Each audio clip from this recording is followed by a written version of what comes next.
Life is an incredible archive of stories. If you do it right, or even if you do it wrong, just living long enough will supply you with a treasure trove of memorable adventures. The following memories take place over many decades, so settle in with a cold one and let me tell you a story. Even in my elementary school years, sitting in a wheelchair, I was always surrounded by friends. During my high school and college years, more was always better.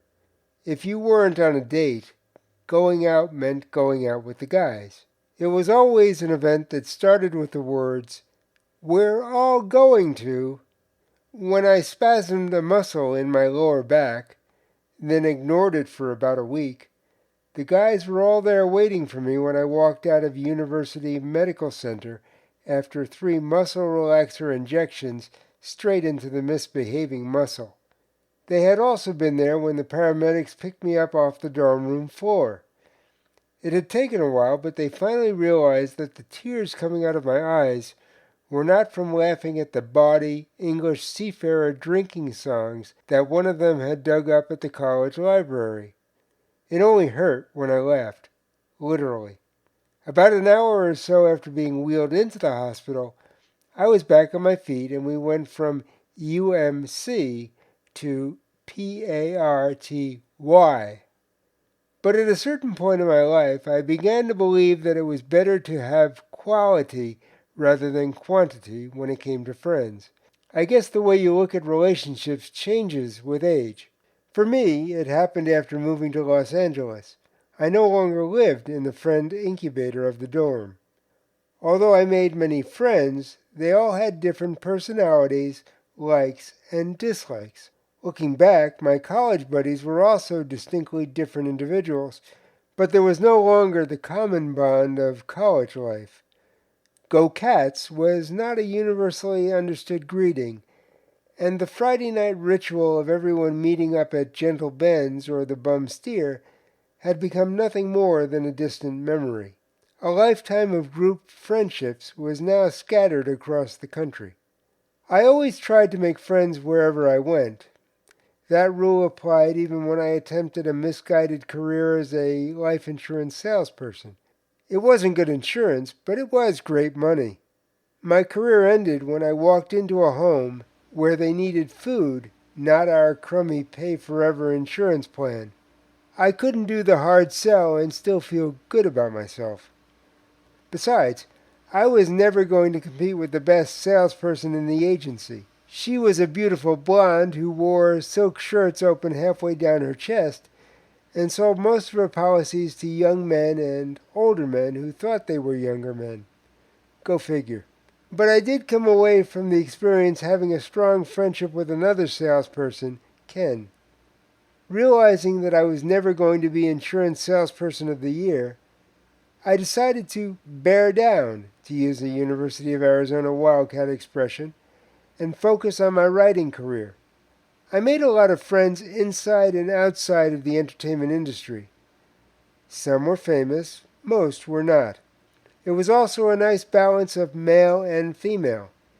Yes, it is possible to be friends with a woman without secretly wanting to jump into bed every time you get together. I knew a lot of people I considered friends, but I found that there was a big difference between friends and acquaintances. Acquaintances are just like friends in that you can go out and have fun with them. Friends, on the other hand, are people who you trust implicitly and care deeply about, especially when it's not so much fun. Still, there are times when the line between the two can get blurred. In those moments, a leap of faith or a twist of fate are the only ways to tell the difference. It took a unique moment in my life for me to realize that one of my acquaintances was actually a true friend. All of my surgeries were done at Orthopedic Hospital in downtown Los Angeles. It was a high-tech acute care facility. Before one of my surgeries, I was informed that at some point I was going to be moved to a recuperation facility before removing the cast. This would be done because all I would be doing was waiting for bones to mend. The Board of Utilization, a group of doctors that determines the most efficient use of hospital beds, wouldn't allow me to just lay around the hospital in a holding pattern. I spent the week before surgery searching for an adequate recuperation facility. In those days, there was no such thing as a rehabilitation facility, at least in the current sense of the word.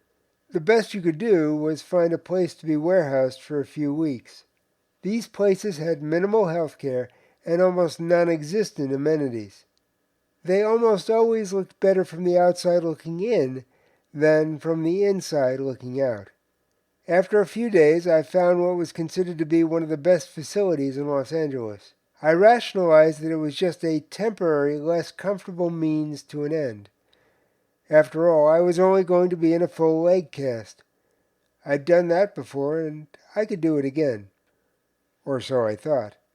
Sometimes ignorance really is bliss. The surgery went according to plan, that is, until I woke up. I found myself in a cast from my chest to my groin, with appropriate openings front and back. The cast extended down my right leg to my foot. I was, for all intents and purposes, a plaster coffee table. Still, I was in the Starship Enterprise of hospitals, and they knew how to deal with people furniture. They were also skilled in attending to my need for food and the eventual outcome of that food. They took care of my personal hygiene and, most important of all, pain management. Those were the days before I trained myself to deal with intense pain without turning to prescription or non-prescription drugs. They had drugs, lots and lots of drugs. In my case, it was mostly morphine and Demerol. In the days that followed, I was pain-free and as comfortable as I could possibly be. That is, until the day came when they told me I was about to be beamed down to a mining planet. I had conveniently forgotten about being warehoused. I was on my back and couldn't really move. I also had enough morphine in me to stop a charging rhinoceros. That amount of morphine can play tricks with your mind. In my case, it caused me to go through something I'd never gone through before, nor have I gone through since. I had a full-blown, breathing into a brown paper bag, panic attack. Under normal circumstances, I'm the guy who analyzes, evaluates, and, most importantly, stays calm. I never panic. But these were not normal circumstances, and I wasn't exactly in my right mind. When the nurses realized that the paper bag wasn't working and they couldn't convince me to relax, it was suggested that I call someone who might be able to calm me down. At that moment, I couldn't remember my own phone number, but for some reason, I remembered Sharon's phone number. Sharon was an actor on a very popular detective TV series. Since we lived pretty close to each other, I would sometimes go over to her house to chat. Those were the days when chatting was something you did in person. I considered her an acquaintance. That was about to change. The nurse dialed the number and handed the phone receiver over to me. It only took Sharon's assistant, Stephanie, about 10 seconds to realize that this wasn't the same person she knew from my visits. Blurting out, "Sharon's on her way to an important meeting. She's just getting in the car. Let me see if I can stop her." She dropped the phone. A couple of minutes later, Sharon picked up the dropped receiver. The anxiety in my voice told her that she wasn't going to make the meeting. I heard her tell Stephanie to reschedule. She spent the next hour or so talking me down. As the morphine started wearing off and my panic attack subsided, Sharon felt comfortable enough to end our conversation. I no longer felt anxious about being moved. As it turned out, I had reason to be anxious, but that's for a different podcast episode. In the end, it wasn't a group of friends who got me through one of the worst periods of my surgery-encompassed life. It was one true friend. Sometimes, that's all you need. Until the journey brings us together once more, take care and stay safe.